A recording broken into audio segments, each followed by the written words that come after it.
8वीं सदी ईस्वी का वाक़या है कि बसरा के बाज़ार में कुछ ताजिर अजनास और अशिया की खरीद व फरोख्त कर रहे थे। खरीद व फरोख्त के दौरान एक यहूदी ताजिर ने उस काफ़िले से पूछा कि तुम्हारा ताल्लुक़ कहाँ से है। उन लोगों ने बताया कि हमारा ताल्लुक़ अनज़ा कबीले के एक शाख आल मसालिख से है। ये सुनते ही वो यहूदी हैरान रह गया और खुशी से खड़ा होकर उन लोगों से गले मिलने लगा। उसने कहा कि मैं भी इसी कबीले के एक शाख से ताल्लुक़ रखता हूँ। उस यहूदी का नाम मर्दखाई बिन इब्राहिम बिन मूसा था। उसने अपने खादिम को हुक्म दिया कि इन ताजिरों को गंदुम, खजूर और चावल की बोरियां दे दो। लिहाजा उनके ऊँटों पर ये सारे सामान लाद दिए गए। अलबत्ता वो ताजिर मुसलमान थे, लेकिन चूंकि मसालिख कबीले के लोगों को अनाज की बहुत ज़रूरत थी, लिहाजा उन्होंने ये तमाम चीज़ें उस यहूदी से ले ली। यहूदी ने बताया कि वो काफ़ी अरसा पहले बसरा आ गया था, लेकिन उसकी ख्वाहिश है कि वो अपने आबाओ अजदाद के उस सरजमीन को देखे। इसलिए उसने दरख्वास्त की कि मुझे भी अपने साथ ले चलो। लिहाजा आले मसालिख ने उसे भी अपने काफ़िले में शामिल कर लिया। यहूदी हिजाज पहुंचा और वहां के लोगों से ताल्लुकात बढ़ाना शुरू किया और वहीं मुंतकिल हो गया। लेकिन हिजाज के एक बड़े आलिम दीन शेख सालेह अल सुलेमान अब्दुल्ला अत-तमीमी ने उस यहूदी की मुनाफिकाना हरकत और साजिशी नज़रिया को भांप लिया। लिहाजा उन्होंने उसे शहर बद्र करने पर जोर दिया और लोगों ने उसे वहां से निकाल दिया। वो अल कसीम से निकल गया और हिजाज के सरहद पर अल अय्या नामी इलाके में जा बसा। उसने अपना नाम बदल कर मर्द खाई से मर्द खान बिन इब्राहिम रख लिया और हिजाज के एक इलाका दरिया में सकूनत इख्तियार कर ली। चंद ही दिनों में उसने उस इलाके में अपना असर रसूख बढ़ा लिया और अपनी चर्ब ज़बानी की वजह से बहुत मशहूर हो गया। उसने एक मन घड़त कहानी वहाँ के मुकामी आबादी में फैलाना शुरू किया।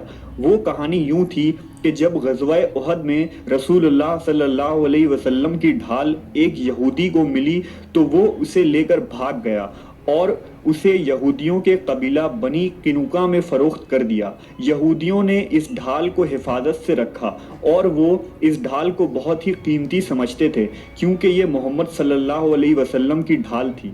गर्ज ये कि इस कहानी के ज़रिया वो ये बातें आम करना चाहता था कि यहूदियों के नज़दीक मुसलमानों के नबी का कितना एहतराम है और वो मुसलमानों के मजहबी रसूम को कितना अहमियत देते हैं।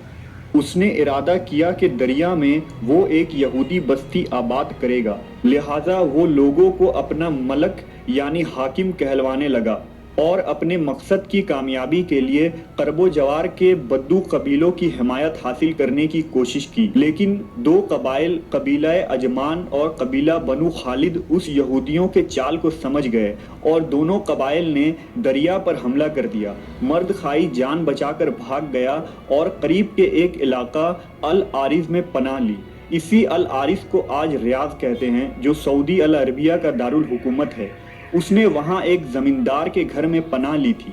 कुछ ही दिनों में उसने उस जमींदार को उसके अहलो अयाल समेत कत्ल कर दिया। इस साजिशी यहूदी ने वहां के लोगों को बताया कि एक चोर के काफिले ने हमला किया था और इस जमींदार को मार डाला और मरने से कबल जमींदार ने पूरी जायदाद मेरे नाम कर दी है। लिहाजा अब वो वहाँ जमींदार की हैसियत से रहने लगा। जब यहाँ इसका असर रसूख बढ़ा तो इस इलाके का नाम भी आले दरिया रख दिया और एक अच्छी खासी आबादी उसकी मुनाफिकाना शोबदाबाजी में आ गई।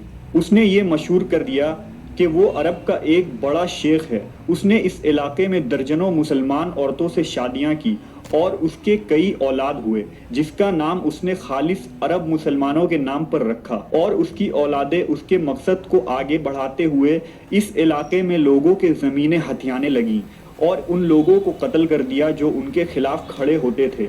उसने शेख सालेह अस-सलमान अब्दुल्ला अत-तमीमी को भी कत्ल करवा दिया, जो उनका सबसे बड़ा दुश्मन था। इसका ख़ानदान अब अरब के बड़े ख़ानदानों की फहरिस्त में शामिल हो गया था।